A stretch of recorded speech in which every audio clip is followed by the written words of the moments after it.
This video will be a demonstration on how to set up and use the QuickBooks integration feature in ActionFlow. It's a very easy way to synchronize data between QuickBooks and ActionFlow. The first thing you'll want to do is from within QuickBooks, select Update Web Services, and then you'll add an application. So I will provide a file to you, a QWC file, and you will need to open it from this menu, and this will give QuickBooks the information it needs to integrate with ActionFlow. And that's all the setup essentially you need to do in QuickBooks. So it's that easy. Now the next thing you'll want to know is your list of items in QuickBooks. So you will map these to SKU items in ActionFlow. Now I just want to point out the material tax and the countertops item, which are the ones I used. So I'm going to hop over to ActionFlow and come to the Administration tab and point out that in the SKU items, in the SKU items table down here, there is a column called Accounting Mapping. And this is where you would put the item name for QuickBooks that you wanted to map that SKU items to.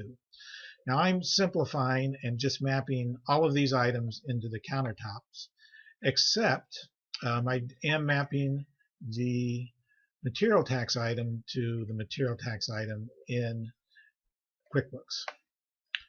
So you will need to map the SKU items. Now for each individual customer, I have two here.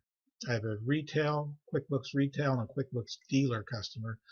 Notice the dealer is attached to Acme Kitchen and Bath, and I've added an action invoice export, and it's uncompleted. Now you could manually add this to trigger the export, or you could add this as part of an automated process.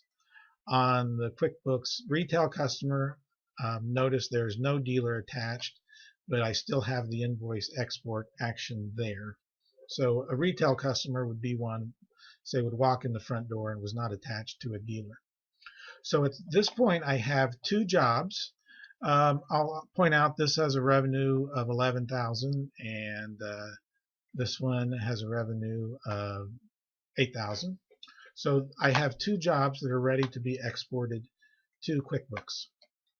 Now notice there is no QB dealer customer entered here. At this point, these are dealers.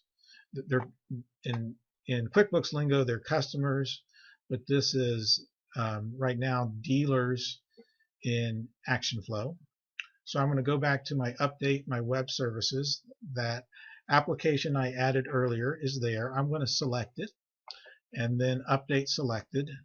Now it's going to ask me for a password, so I can enter this and I can save it and I won't have to enter that again. Now I'm going to update this again, and it is now retrieving from ActionFlow the invoice information, and there you see OK, so it's done. If we look, we notice that a customer has been added. So a retail customer that is not associated with a dealer will be added here, and here's the invoice with the countertops and material tax line items, and we have the customer name down in the memo. So the other thing, the other customer was attached to Acme Kitchen and Bath, and notice there is an invoice here.